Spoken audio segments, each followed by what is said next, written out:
रवि ने जैसे ही ऑफिस की आखिरी फाइल बंद की, उसके हाथ हल्के से कांप गए।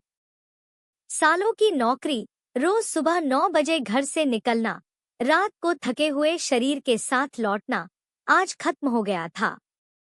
आज उसका रिटायरमेंट था। उसी ऑफिस के लोगों ने ताली बजाई, मिठाई बांटी, फोटो खिंचवाए और फिर सब अपने अपने काम में लौट गए। लेकिन रवि के मन में अजीब सा खालीपन भर गया था। घर लौटते वक्त उसने सोचा था कि आज घर में थोड़ा अलग माहौल होगा। शायद उसकी पत्नी, बहू, बेटा थोड़ा खास महसूस कराएंगे। आखिर इतने साल उसने उसी घर के लिए तो मेहनत की थी। घर का दरवाजा खुला। अंदर टीवी चल रहा था। उसकी बहू रिया सोफे पर बैठी मोबाइल में खोई हुई थी। बेटा अपने लैपटॉप पर मीटिंग में था। किसी ने उसकी तरफ ज्यादा ध्यान नहीं दिया। मैं आ गया, रवि ने धीरे से कहा। पत्नी ने रसोई से जवाब दिया, हाँ आ जाओ, हाथ मुंह धो लो, खाना थोड़ा देर से बनेगा। बस यही था उसका स्वागत। उसने धीरे धीरे अपना बैग रखा, वही बैग जो सालों से उसके साथ था। अब उसमें ऑफिस की फाइलें नहीं थी, सिर्फ खालीपन था। वह बालकनी में जाकर बैठ गया। शाम हो रही थी। सामने बच्चे खेल रहे थे। उसे याद आया, जब उसका बेटा छोटा था, वह भी उसे ऐसे ही गोद में लेकर बैठता था। उसकी उंगली पकड़कर चलना सिखाता था। हर छोटी बड़ी जरूरत पूरी करता था। लेकिन आज वही बेटा सामने वाले कमरे में बैठा था और रवि उसके लिए सिर्फ एक रिटायर्ड आदमी बन चुका था। रात को खाना लगा। सब खाने बैठे, लेकिन बातचीत सिर्फ टीवी और मोबाइल के बीच थी। रवि चुप था। उसने एक रोटी ली और धीरे धीरे खाने लगा। अचानक उसने कहा, आज ऑफिस से सबने बहुत अच्छे से विदाई दी। बेटे ने बिना देखे कहा, अच्छा। और बहू ने कहा, अच्छा है ना पापा जी, अब आराम मिलेगा आपको। आराम? रवि के दिल में यह शब्द चुभ गया। क्या यही उसका भविष्य था? सिर्फ आराम, और किसी को उसकी जरूरत नहीं? रात को जब वह कमरे में गया तो उसे नींद नहीं आ रही थी। वह सोच रहा था, क्या मैं सच में अब बेकार हो गया हूँ? अगले दिन सुबह वह जल्दी उठ गया, आदत के अनुसार। चाय की तलब लगी। धीरे धीरे रसोई की तरफ गया। एक कप चाय मिल जाएगी? उसने बहू से पूछा। रिया ने बिना चेहरा उठाए कहा, अभी दूध कम है, बाद में बना दूंगी। बाद में, यह शब्द फिर उसके अंदर उतर गया। वह चुपचाप बाहर आ गया। खुद चाय बनाने की कोशिश की, लेकिन गैस ऑन करते वक्त उसके हाथ थोड़ा कांप गए। सालों बाद वह घर के काम में हाथ लगा रहा था। चाय बनाकर वह बालकनी में बैठ गया और उसी एक कप चाय के साथ उसके अंदर कुछ टूट गया। उसे याद आया, कैसे वह सुबह 5 बजे उठकर पूरे घर के लिए चाय बनाता था। पत्नी, बेटा, बहू, सबको समय पर चाय चाहिए होती थी और वह मुस्कुराकर देता था। लेकिन आज उसके लिए एक कप चाय भी बाद में थी। दिन बीतते गए। धीरे धीरे घर में उसकी आवाज कम होने लगी। अगर वह कुछ बोलता तो जवाब छोटा मिलता। अगर वह सलाह देता तो कहा जाता, पापा जी, अब आप आराम करो। आराम शब्द अब उसके लिए सम्मान नहीं, एक दीवार बन चुका था। एक दिन रवि ने देखा कि घर में नया वाईफाई लग रहा था। बेटा टेक्नीशियन से बात कर रहा था, बहू सेटिंग्स समझ रही थी। किसी ने उससे नहीं पूछा। वह वहीं खड़ा रहा। मैं भी कुछ मदद कर दूं? उसने धीरे से कहा। बेटे ने कहा, नहीं पापा, आप रहने दो, ये टेक्निकल है। उस दिन पहली बार रवि को लगा कि वह अपने ही घर में मेहमान बन गया है। रात को वह बहुत देर तक बैठा रहा। पत्नी ने कहा, क्या हुआ, सो जाओ। रवि ने धीमे स्वर में कहा, मैं सोच रहा था, क्या मैं अब इस घर में जरूरी नहीं रहा? पत्नी चुप हो गई। उसके पास कोई जवाब नहीं था।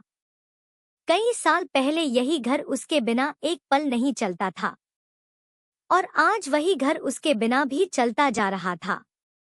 कुछ महीनों बाद स्थिति और बदल गई। अब तो कई बार खाना भी अलग अलग समय पर हो जाता। टीवी की आवाज तेज रहती और रवि की बातें धीरे धीरे अनसुनी होने लगी। एक दिन वह बाजार से सब्जी लाने गया। लौटते वक्त थोड़ा थक गया था। घर आकर उसने थैले रखे। बहू ने कहा, आपसे कहा था इतना मत लाया करो, अब संभाल नहीं पाते आप। यह वाक्य तीर की तरह लगा। संभाल नहीं पाते आप? क्या वही रवि था जो पूरे परिवार को संभालता था? उस रात वह देर तक सो नहीं पाया। उसकी आंखों के सामने पूरा जीवन घूम रहा था। बचपन, शादी, बेटे का जन्म, उसकी पढ़ाई, नौकरी और अब यह रिटायरमेंट। और एक सवाल बार बार उठ रहा था, क्या माता पिता की कीमत सिर्फ उनकी कमाई तक होती है? अगली सुबह उसने एक छोटा फैसला लिया। वह बालकनी में बैठकर लोगों को देख रहा था। बच्चे स्कूल जा रहे थे, बुजुर्ग मंदिर जा रहे थे, कुछ लोग पार्क में टहल रहे थे।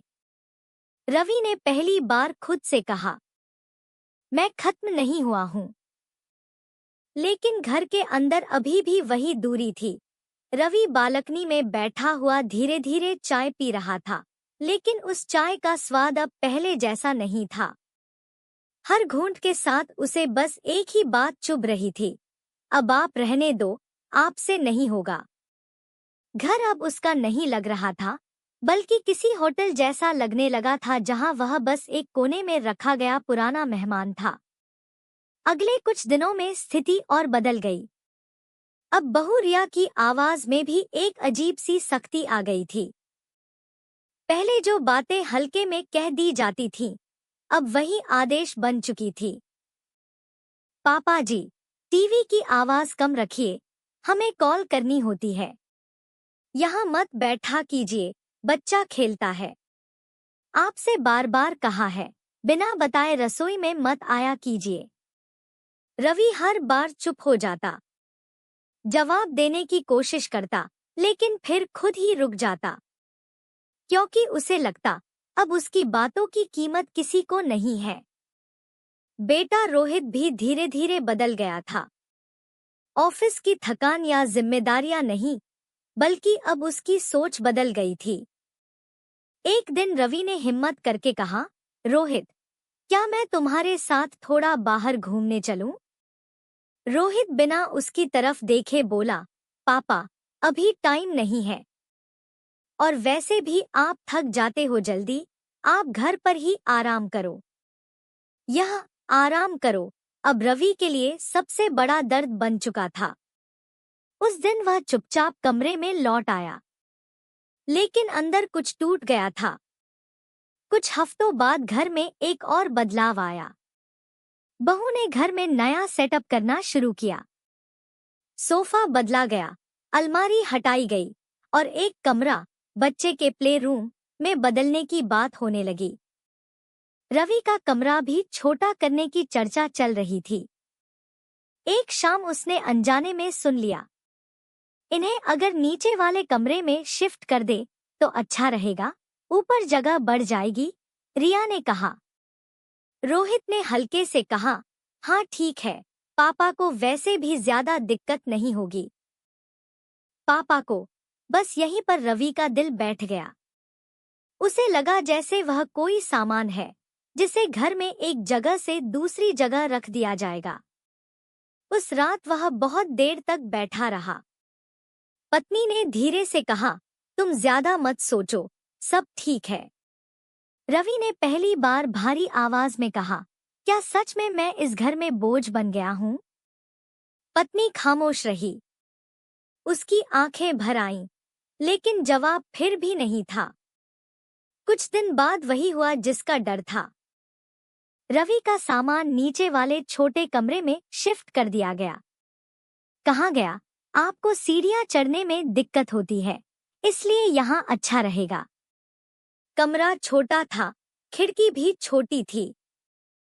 पहले जहाँ पूरा परिवार की हलचल दिखती थी, अब वहाँ सिर्फ दीवार थी।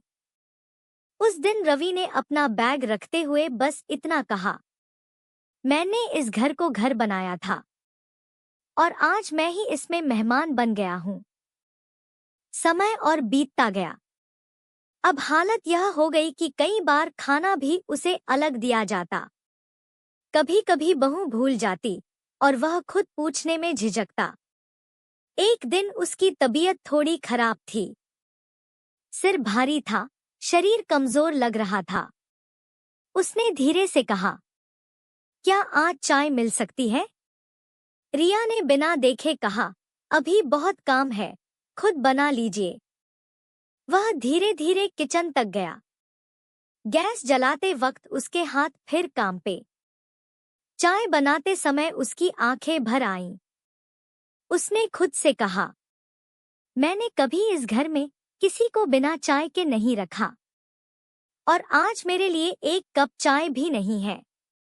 उस दिन वह बालकनी में बैठा नहीं, बल्कि सीढ़ियों पर बैठ गया। नीचे बच्चे खेल रहे थे, हंस रहे थे, लेकिन कोई उसे नहीं देख रहा था। कुछ समय बाद एक और घटना हुई। रवि गलती से लिविंग रूम में बैठ गया था। टीवी चल रहा था। बहू आई और बोली, पापा जी, आप यहाँ क्यों बैठे हैं? आप अपने कमरे में जाइए ना, हमें मेहमान आने वाले हैं। मेहमान, वह शब्द उसके अंदर गूंज गया। तो क्या वह खुद इस घर में मेहमान से भी कम था? वह चुपचाप उठ गया। कमरे में जाकर उसने आईने में खुद को देखा। बाल सफेद हो चुके थे, चेहरा थका हुआ था। आंखों में एक खालीपन था और उसी खालीपन में उसने खुद से सवाल किया, क्या मैंने अपना पूरा जीवन सिर्फ इसलिए जिया कि अंत में मुझे बेवजह समझा जाए? उस रात वह बहुत देर तक सो नहीं पाया। लेकिन उसी रात कुछ ऐसा हुआ जो कहानी की दिशा बदलने वाला था। बाहर तेज बारिश होने लगी। बिजली चली गई। घर में अंधेरा फैल गया और उसी अंधेरे में पहली बार छोटा पोता रोते हुए दौड़ा। दादू कहाँ है? पूरा घर एक पल के लिए रुक गया, क्योंकि उस बच्चे के लिए अभी भी रवि सिर्फ दादू था, बोझ नहीं। और उस एक आवाज ने रवि के टूटते हुए दिल में पहली बार हल्की सी रोशनी जलाई। रवि अब अपने ही घर में धीरे धीरे सिमटता जा रहा था। वह बाहर कम निकलता, कम बोलता और कोशिश करता कि किसी को उसकी वजह से कोई परेशानी न हो। लेकिन अंदर ही अंदर उसका मन अभी भी हार नहीं मान रहा था। एक सुबह उसने खिड़की से देखा, गली में एक बुजुर्ग आदमी अखबार बेच रहा था और कुछ लोग मोबाइल रिपेयर की छोटी सी दुकान चला रहे थे। किसी के चेहरे पर आत्मनिर्भरता थी। रवि के मन में एक विचार आया, अगर मैं घर में बैठा बैठा ही कुछ छोटा काम करूं तो शायद मैं किसी पर बोझ न बनूं। उसी दिन उसने हिम्मत करके बेटे रोहित से कहा, मैं सोच रहा था घर से ही कोई छोटा काम शुरू करूं, जैसे कोई ऑनलाइन हेल्प या छोटे बच्चों को ट्यूशन, कुछ भी। रोहित ने पहले उसकी तरफ देखा, फिर हल्का सा मुस्कुराया, लेकिन उस मुस्कान में सम्मान नहीं था। पापा, आपसे ये सब नहीं होगा। आप क्यों टेंशन लेते हो? आराम करो ना। आराम करो, शब्द फिर से वही चुभन लेकर आया। रवि ने धीरे से कहा, मैं बस खाली बैठा रहूंगा तो मन और कमजोर हो जाएगा। लेकिन इस बार बहू रिया बीच में आ गई। पापा जी, सच बोलूं? आपकी उम्र आराम करने की है, काम करने की नहीं। और वैसे भी घर में सब ठीक चल रहा है। आपको जरूरत नहीं है कुछ करने की। जरूरत नहीं है, यह शब्द उसके सीने में उतर गया। उसने कुछ नहीं कहा, बस सिर झुका लिया। लेकिन उसका मन अभी भी नहीं माना था। अगले दिन उसने चुपचाप अपना पुराना मोबाइल उठाया और बैठकर सीखने की कोशिश करने लगा। किसी से पूछने की हिम्मत नहीं थी, इसलिए खुद ही YouTube पर वीडियो देखने लगा। घर बैठे काम कैसे करें, छोटा बिजनेस आइडिया, ऑनलाइन फ्रीलांसिंग क्या है। वह ध्यान से सब समझने की कोशिश कर रहा था। लेकिन तभी बहू ने उसे देख लिया। आप ये क्या देख रहे हैं? उसकी आवाज तेज थी। रवि थोड़ा घबरा गया। मैं बस कुछ सीख रहा था, रिया ने ताना मारते हुए कहा। सीख रहे थे? अब इस उम्र में? लोग क्या सोचेंगे कि घर में बूढ़ा आदमी मोबाइल चलाकर क्या कर रहा है। रवि चुप हो गया। उसी शाम बेटे को भी बात पता चली। रोहित ने थोड़ा सख्त होकर कहा, पापा, ये सब छोड़ दीजिए। ये सब आपके लिए नहीं है। आप क्यों अपनी इज्जत खुद कम कर रहे हो? यह सुनकर रवि की आंखें हल्की सी नम हो गईं। इज्जत? उसने धीरे से कहा। क्या काम करने से इज्जत कम हो जाती है या किसी पर बोझ बनने से? कोई जवाब नहीं था। कुछ दिन बाद रवि ने फिर कोशिश की। उसने सोचा शायद घर में ही छोटा सा काम कर ले, जैसे बच्चों को पढ़ाना या किसी को हिसाब किताब में मदद करना। उसने पोते की कॉपी देखी और धीरे से कहा, मैं तुम्हें गणित पढ़ा दूं। छोटा बच्चा खुश हो गया, लेकिन बहू ने तुरंत बीच में रोक दिया।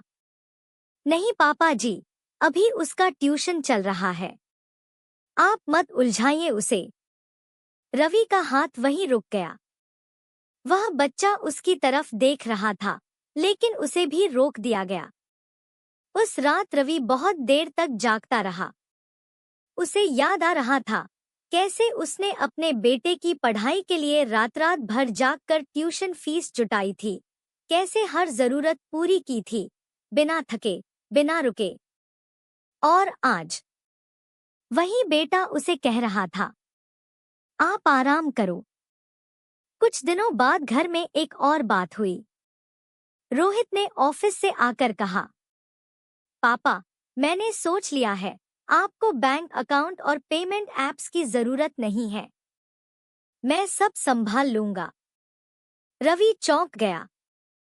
लेकिन अगर मुझे कुछ चाहिए होगा तो? रिया ने बीच में कहा। आपको क्या चाहिए पापा जी? हम हैं ना। और हम हैं ना। अब रवि को सुरक्षा नहीं, नियंत्रण जैसा लगने लगा था। अब हाल यह हो गया था कि वह अपनी छोटी छोटी जरूरतों के लिए भी पूछने लगा था।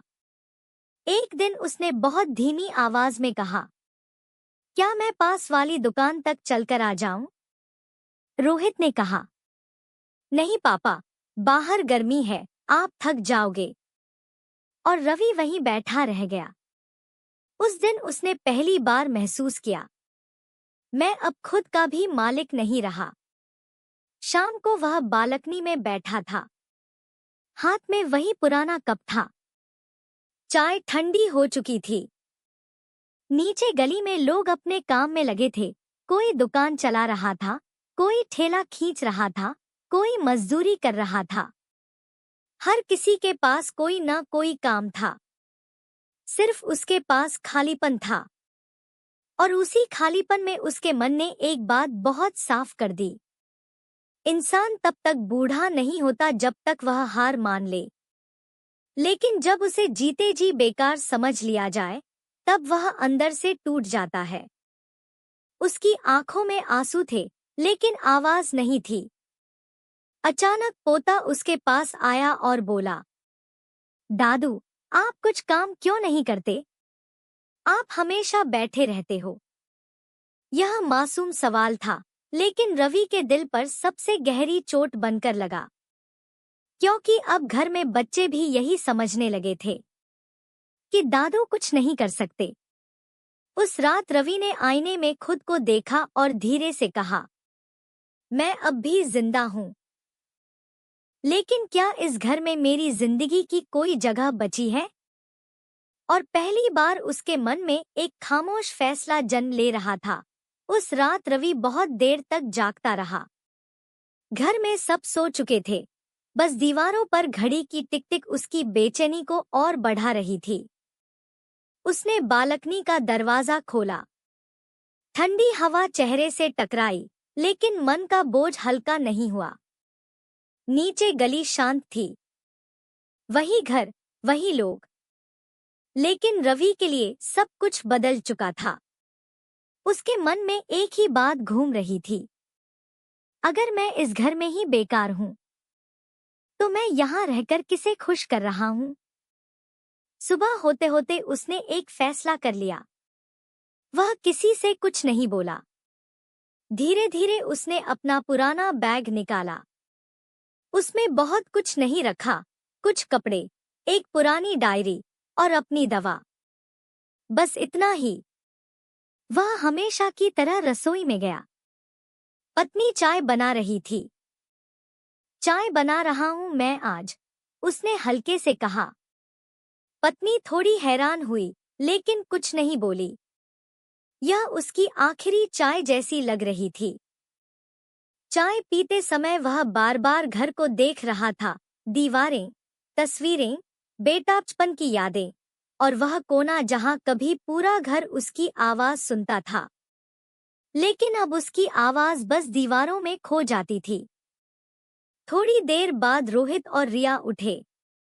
रोहित ने कहा, पापा, आप जल्दी उठ गए आज? रवि ने शांत आवाज में कहा, हाँ, आज थोड़ा बाहर जाना है। कहाँ? रिया ने पूछा। रवि ने हल्का सा मुस्कुराने की कोशिश की, जहां शायद मुझे किसी से पूछने की जरूरत न हो कि मैं काम का हूं या नहीं। दोनों एक पल के लिए चुप हो गए, लेकिन उन्होंने इस बात को गंभीरता से नहीं लिया। उन्हें लगा शायद पास ही मंदिर या पार्क जा रहे होंगे। लेकिन रवि के कदम आज घर की सीढ़ियों की तरफ नहीं, बल्कि बाहर की सड़क की तरफ थे। दरवाजा बंद करते समय उसने एक बार पीछे देखा। वही घर, जहां उसने पूरी जिंदगी लगा दी थी। और आज वही घर उसे रोकने की कोशिश भी नहीं कर रहा था। वह बाहर निकल आया। सड़क पर लोग थे, शोर था, जिंदगी थी। लेकिन वह अकेला था। उसने बस इतना कहा, अब मैं किसी पर बोझ नहीं बनूंगा, और न ही खुद को बोझ समझूंगा। इधर घर में दिन शुरू हो गया था।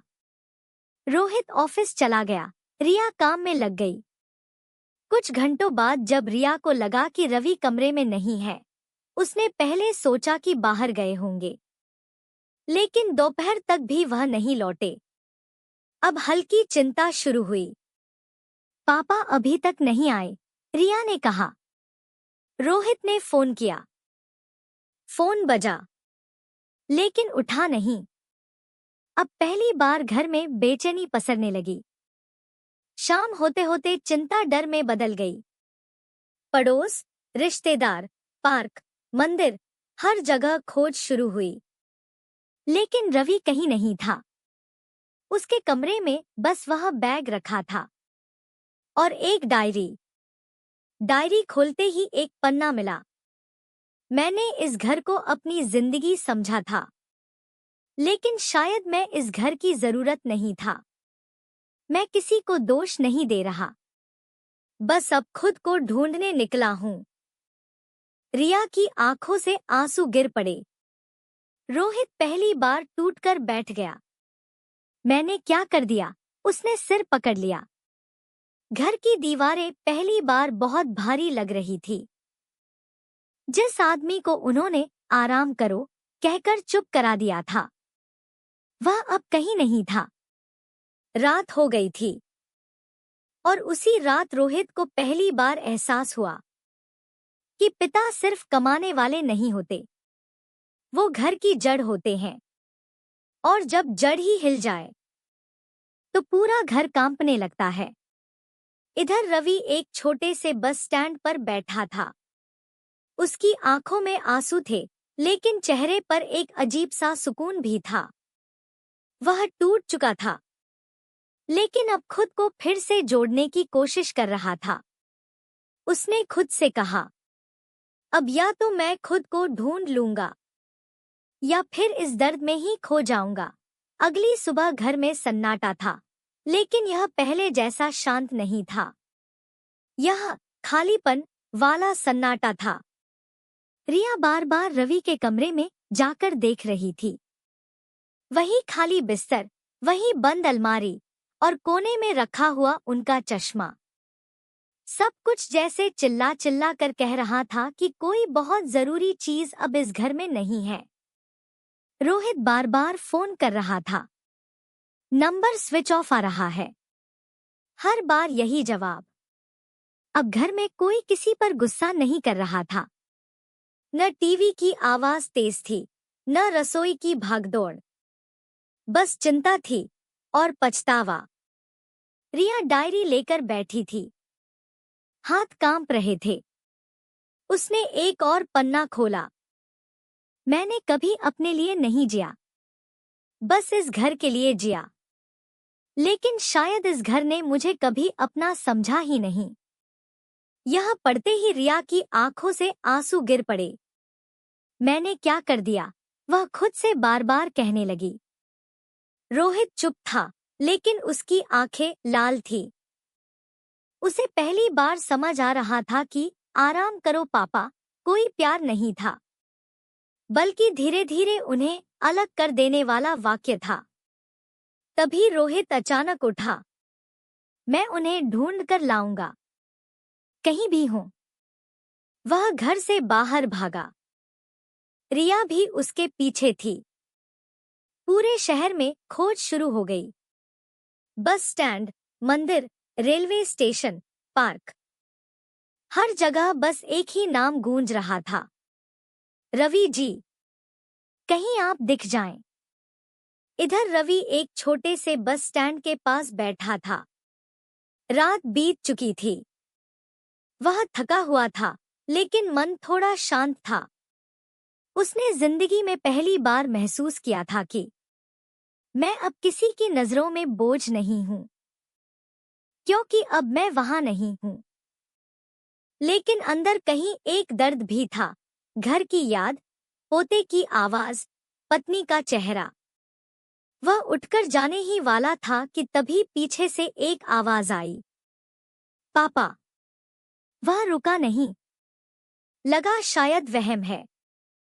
फिर आवाज और तेज हुई, पापा प्लीज रुक जाओ। इस बार वह पूरी तरह मुड़ा। सामने रोहित खड़ा था, हाफता हुआ, आंखों में आंसू और चेहरा टूट चुका।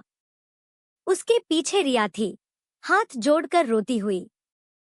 कुछ सेकंड तक कोई कुछ नहीं बोला, बस हवा चल रही थी। रोहित धीरे धीरे आगे बढ़ा और पहली बार कांपती आवाज में कहा, पापा, हमसे बहुत बड़ी गलती हो गई। रवि चुप था। उसकी आंखों में सवाल थे, लेकिन गुस्सा नहीं था। रिया नीचे गिरकर रोने लगी। हमने आपको समझा ही नहीं। हमने आपको बोझ समझ लिया, लेकिन आप तो इस घर की जान थे।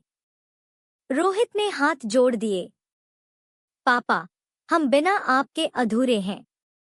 प्लीज घर चलो। रवि की आंखें भर आईं। वह कुछ देर तक चुप रहा, फिर बहुत धीमी आवाज में बोला, घर। उसने आसमान की तरफ देखा। क्या अब भी वो घर मेरा है, जहां मैं चाय के लिए भी पूछ बन गया था? यह सुनकर रोहित फूट फूट कर रो पड़ा। नहीं पापा, अब हम बदल गए हैं। हम सब समझ गए हैं। रिया ने कहा, हमें एक मौका दे दो, सिर्फ एक। कुछ पल खामोशी रही। फिर रवि ने धीरे से अपना बैग उठाया। मैं इसलिए नहीं आ रहा कि तुम बुला रहे हो। मैं इसलिए आ रहा हूँ क्योंकि मैं अब भी इस घर को छोड़ नहीं पाया। यह कहते ही तीनों की आंखें भर आईं। वापसी का सफर खामोश था, लेकिन इस बार वह खामोशी दर्द की नहीं, समझ की थी। घर पहुंचते ही रोहित ने सबसे पहले रवि के कमरे को ठीक करवाया। रिया ने कांपते हाथों से चाय बनाई और पहली बार वह कप चाय सिर्फ एक कप नहीं था, बल्कि एक माफी थी। रवि ने चाय ली, लेकिन इस बार उसकी आंखों में पहले जैसा दर्द नहीं था। उसने बस इतना कहा, बस इतना याद रखना, माता पिता कभी बोझ नहीं होते। वो पेड़ होते हैं जो खुद धूप सहकर तुम्हें छांव देते हैं। घर में सब चुप थे, लेकिन यह चुप्पी अब बदल चुकी थी। यह वही घर था, लेकिन अब इसमें समझ लौट आई थी। और रवि पहली बार सच में घर में था, सिर्फ कमरे में नहीं। कुछ महीनों बाद घर में बहुत कुछ बदल चुका था। अब रवि सुबह अकेले बालकनी में बैठकर खाली नहीं रहता था। रोहित ऑफिस जाने से पहले उसके पास बैठकर चाय पीता था। रिया रसोई में जब भी चाय बनाती, पहले कप रवि के लिए रखती थी। लेकिन सबसे बड़ा बदलाव घर के माहौल में था। अब वहां आवाज थी, पर सम्मान के साथ। उस दिन रविवार था। घर में हल्की हलचल थी। पोता स्कूल प्रोजेक्ट बना रहा था और बार बार दादू को बुला रहा था। दादू, ये सही है क्या? रवि मुस्कुराते हुए उसके पास गया। पहले वही दादू जो कुछ नहीं कर सकते, समझा गया था, आज उसी बच्चे की दुनिया का सबसे बड़ा सहारा बन गया था। रिया रसोई से देख रही थी। उसकी आंखें भर आईं, लेकिन इस बार दर्द की नहीं, समझ की। रोहित ने धीरे से कहा, हमने आपको खो दिया था पापा, और उस दिन समझ आया कि असली नुकसान क्या होता है। रवि ने कुछ नहीं कहा, बस हल्की मुस्कान दी। उसकी आंखों में अब शिकायत नहीं थी, बस एक शांत स्वीकार था कि इंसान गलतियों से सीखता है। शाम को सब बालकनी में बैठे थे। वही बालकनी जहां कभी रवि अकेला बैठा करता था। आज वहां पूरा परिवार था। सूरज ढल रहा था। रिया ने धीरे से कहा, पापा जी, अगर उस दिन आप चले नहीं जाते, तो शायद हम कभी नहीं समझते। रवि ने आसमान की तरफ देखा। कभी कभी दूर जाना जरूरी होता है, ताकि लोग आपकी अहमियत समझ सकें। कुछ देर खामोशी रही। फिर पोता बोला, दादू, आप हमेशा हमारे साथ रहोगे ना? रवि ने उसे गोद में उठा लिया। जब तक तुम मुझे समझते रहोगे, तब तक मैं यहीं हूं। उसकी आवाज में अब दर्द नहीं था, बस सुकून था। कहानी खत्म नहीं हुई थी, बल्कि एक सीख बन चुकी थी कि माता पिता तब तक नहीं बूढ़े होते जब तक उन्हें सम्मान मिलता रहे, और घर तब तक घर रहता है जब तक उसमें रिश्तों की कदर होती रहे। और उस घर में अब एक ही बात बदल गई थी। पहले आराम करो बोला जाता था, अब आप हमारे साथ हो कहा जाता था।